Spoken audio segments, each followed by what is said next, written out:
నమస్తే, welcome to 99 TV. నేను పర్వీని. ఇక డీటెయిల్ చూస్తే విద్యా వ్యవస్థలో టీచర్లది కీలక పాత్రని, వారిపై భారం ఉంటే పని చేయలేరని మంత్రి లోకేష్ చెప్పారు. ఉపాధ్యాయులపై ఒత్తిడి లేకుండా చర్యలు తీసుకుంటున్నామని అసెంబ్లీలో తెలిపారు.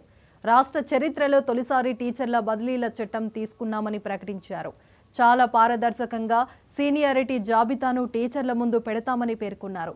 ఏదైనా తప్పులు ఉంటే వెంటనే కరెక్షన్ చేసుకునే అవకాశం కల్పిస్తామన్నారు. 1 క్లాస్ 1 టీచర్ విధానాన్ని 10,000 స్కూళ్లలో అమలు చేస్తామని వెల్లడించారు. కనీసం 10,000 ఆంధ్ర రాష్ట్ర చరిత్రలో మొదటిసారి టీచర్ సీనియారిటీ లిస్ట్ మేము ఫిక్స్ చేయబోతున్నాం అధ్యక్ష. జనరల్గా సీనియారిటీ లిస్టులో ఎంత గందరగోళం అవుతాయో అందరు తెలుసు అధ్యక్ష. ఈసారి సీనియారిటీ లిస్ట్ మేము పబ్లిక్లీ డిక్లేరింగ్. ఉపాధ్యాయులు డైరెక్ట్గా వాళ్ళ సీనియారిటీ లిస్ట్ చూసుకోవచ్చు.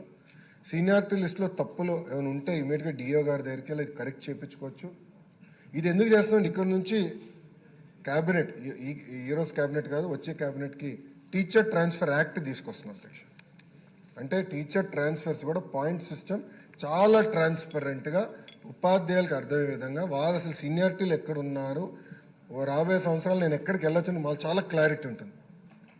ఇవన్నీ ఎందుకు చేస్తున్నాం అంటే అధ్యక్ష, ఉపాధ్యాయులు కూడా మొత్తం విద్యా వ్యవస్థలో కీలకమైన పాత్ర వహిస్తారు.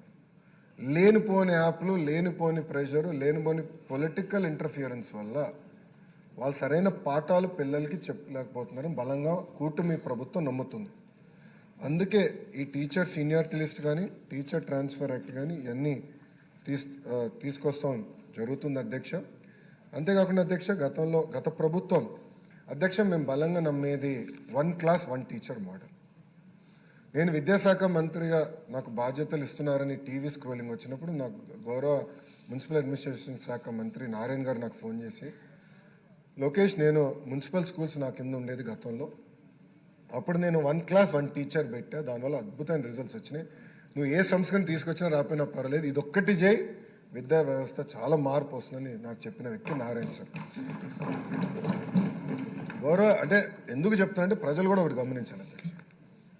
మనందరూ తెలుసు చాలా అద్భుతమైన బ్యాక్గ్రౌండ్ నుంచి నారాయణ సార్ వస్తారు, కానీ ప్రభుత్వ విద్య బలోపేతం చేయాలి, స్కూల్ కానివ్వండి, ఇంటర్ కానీ మీరు బలోపేతం చేయాలని బలంగా చెప్పిన వ్యక్తి నారాయణ గారు. అందుకే మేము నమ్మేది ప్రతి పంచాయతీకి మోడల్ ప్రైమరీ స్కూల్ అంటే 1 క్లాస్ 1 టీచర్ ఉండాలి, ల్యాబ్స్ రావాలి, కంప్యూటర్ ల్యాబ్స్ కూడా ఏర్పాటు చేయాలి. ఇప్పుడు మీరు చూస్తే 1 క్లాస్ 1 టీచర్ అనేది కేవలం